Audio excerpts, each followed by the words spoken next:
Hello, everybody. Welcome back. This is Verena Weber coming to you live.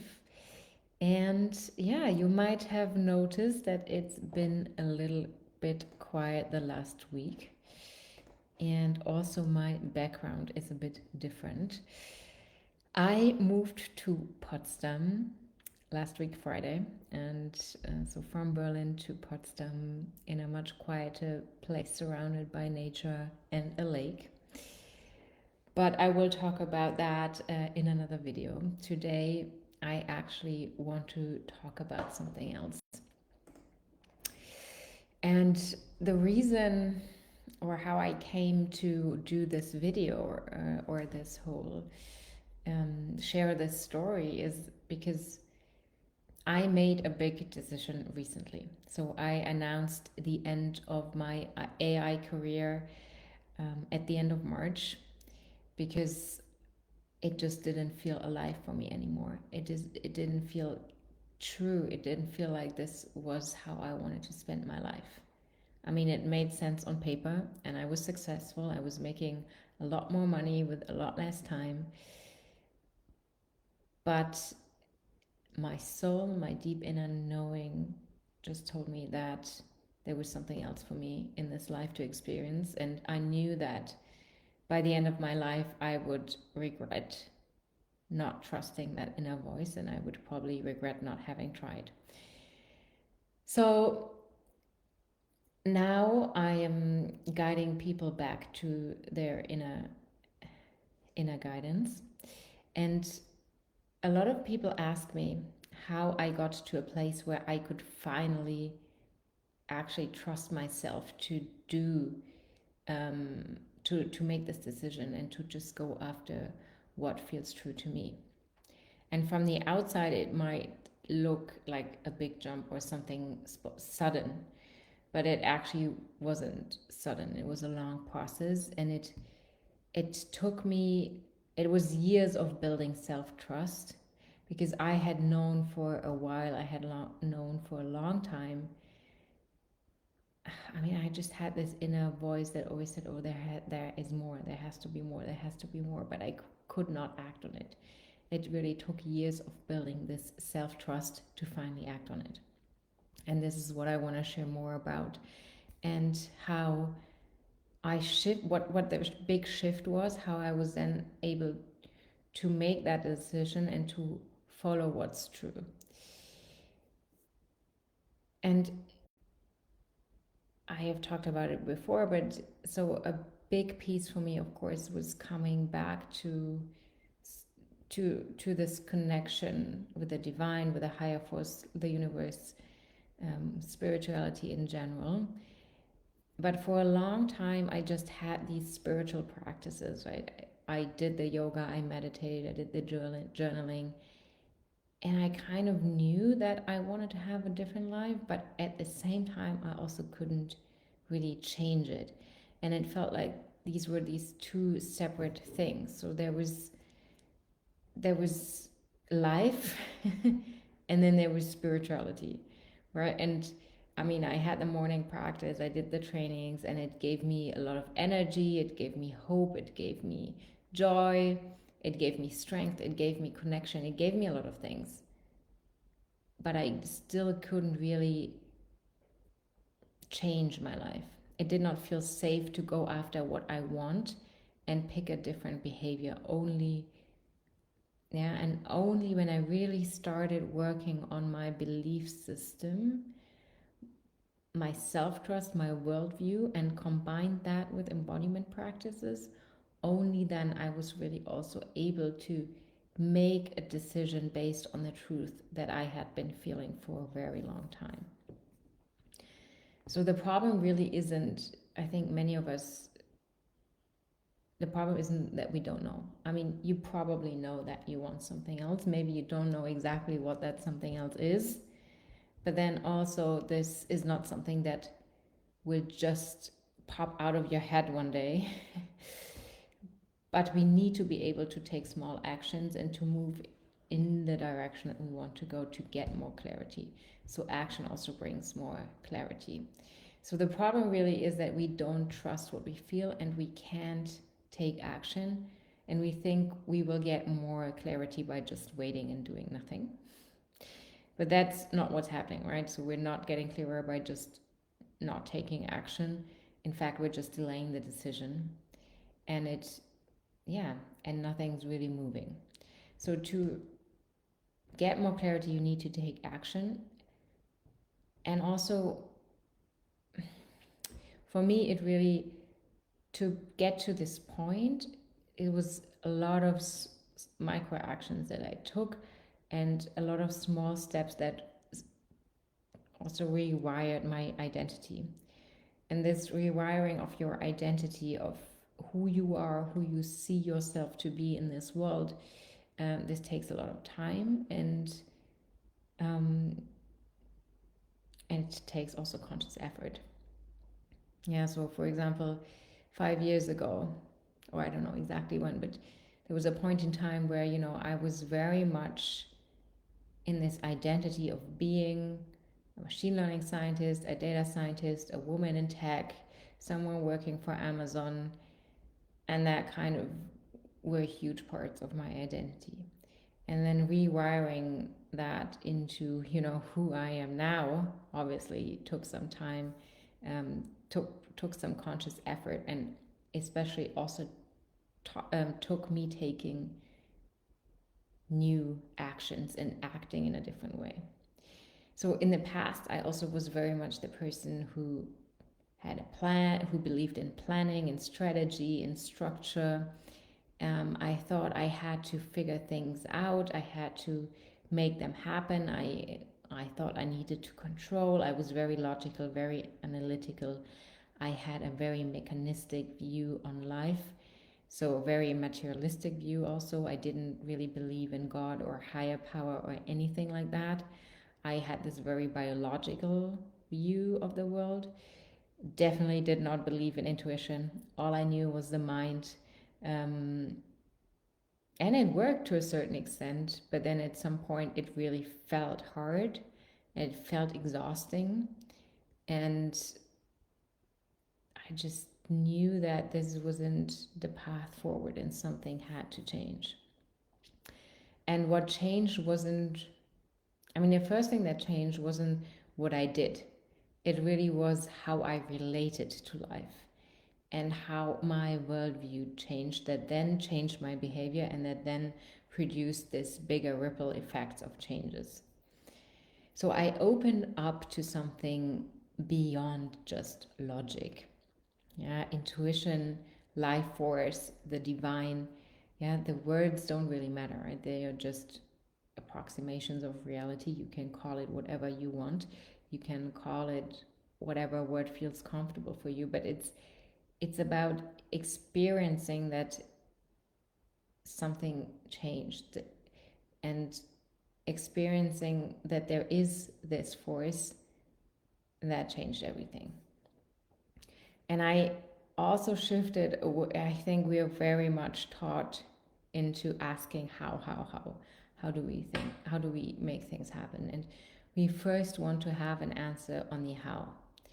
And I stopped asking, how do I make this happen? And instead I started asking, what really feels true for me right now? And am I just willing to trust that everything will fall into place, and that I will learn to figure the things out that I need along the way without having to have this plan up front. And to also giving myself permission to do what feels right, what feels true, to follow my desire, and not just being stuck in this I should do this. This makes sense in this very conventional worldview, right? Where we think about, how do I make sure I have safety, and how do I get validation from other people? How do I impress others? How do I, when you think a lot about the opinions of other people, and instead it's more like letting go of all these things and then just coming back to, what do you feel? is true for you and what are you feeling called to do. And then trusting that everything will reveal itself, right? There is this one saying, sometimes you need to take the first steps on a path to see the path, instead of thinking that you need to see the whole path before you can go on that path. And this then shows up in how you take decisions, how you take actions, what I say yes to. Yeah. And people often ask me how I got there or how I got here. And like I said, it's not one insight. It was years of learning how to move differently and building this self-trust, but also trust in life, rewiring my identity, my nervous system, and really feeling this connection to a higher power.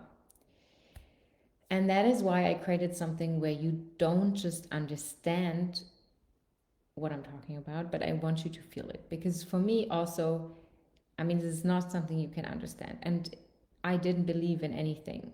And the reason why I shifted is because I had an experience and I could feel something. And now it's like a felt truth. It's not something that I read in a book or, I read in the Bible or someone tells me, oh, this is what you should believe in, but it became something experiential. And this is what I want for you.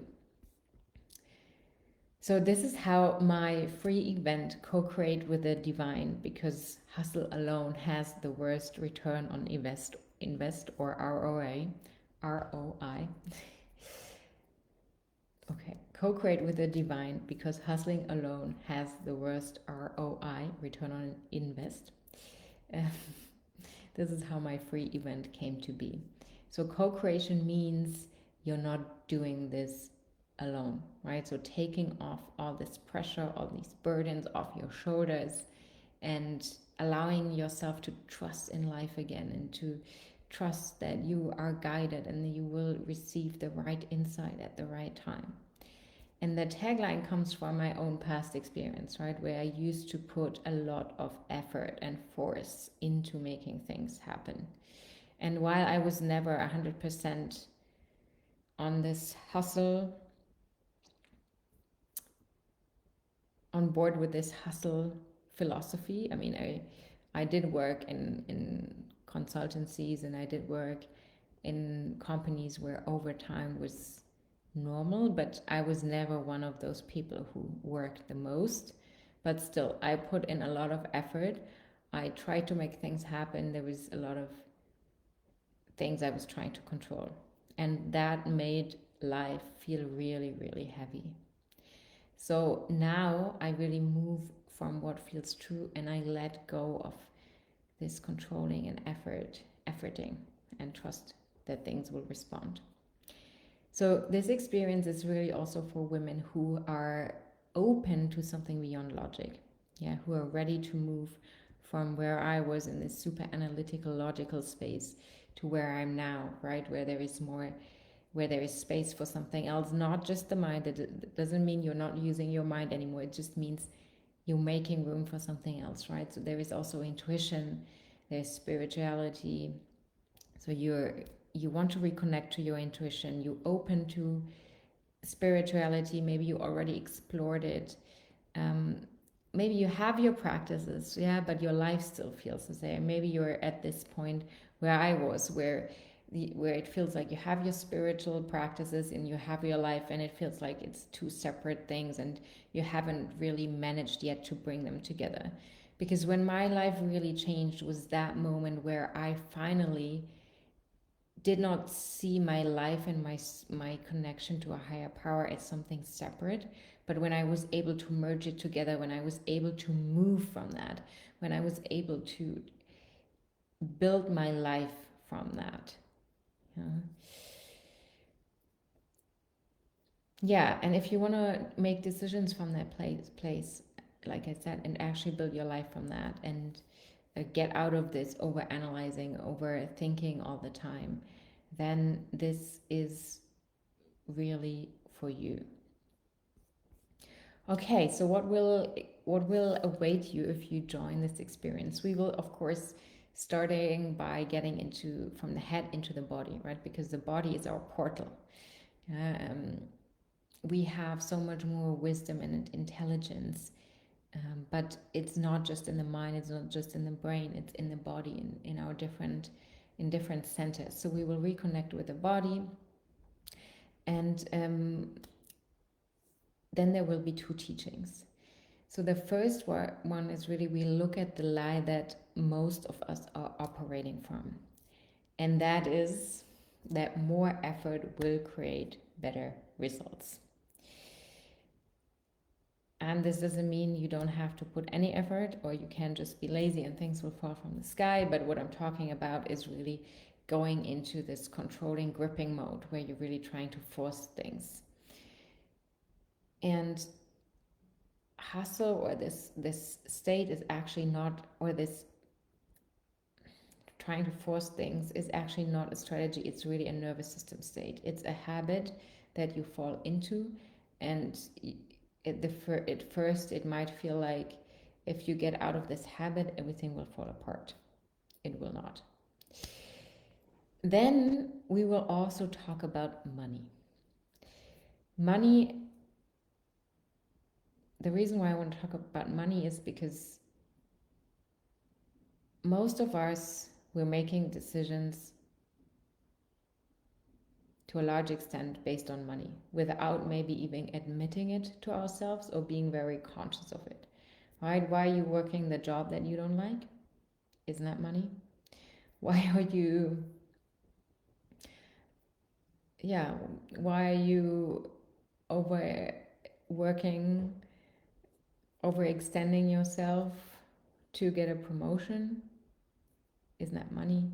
I mean, okay, some of it may also be validation and recognition by others, but I think oftentimes we talk ourselves out of things because we say we don't have the money, or we need to do this to get money, or yeah.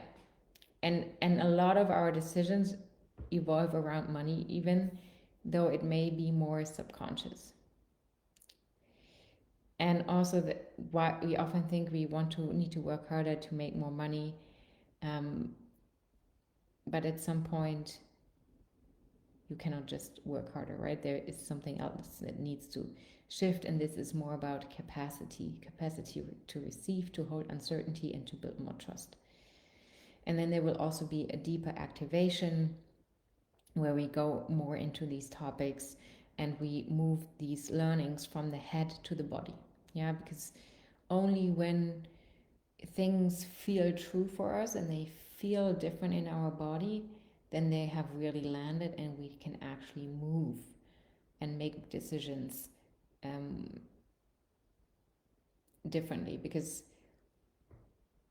I might be aware of certain patterns, but if my nervous system is still wired around these patterns, then it feels very unsafe for me to move in a different direction. But once I've rewired my nervous system to believe in that new belief or worldview, then it becomes a lot easier to make these decisions and move for them.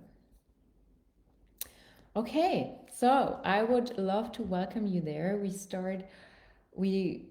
So the event will be on May 29th. We start at 4 p.m. online. It will be about an hour and a half to an hour 45 minutes. I would love to welcome you there. For all the details, just check out the link below, and I hope to see you on May 29th. You don't have to figure everything out, but you get to decide to move in a different way, to live a different way. And yeah, if you open yourself up to this new worldview, I can promise you it's the most rewarding thing to do that, and it will create so much more joy and ease and pleasure in your life.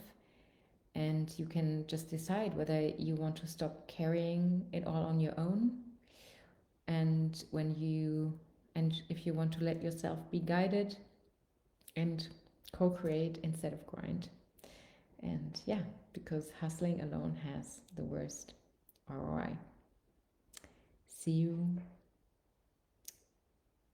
next week.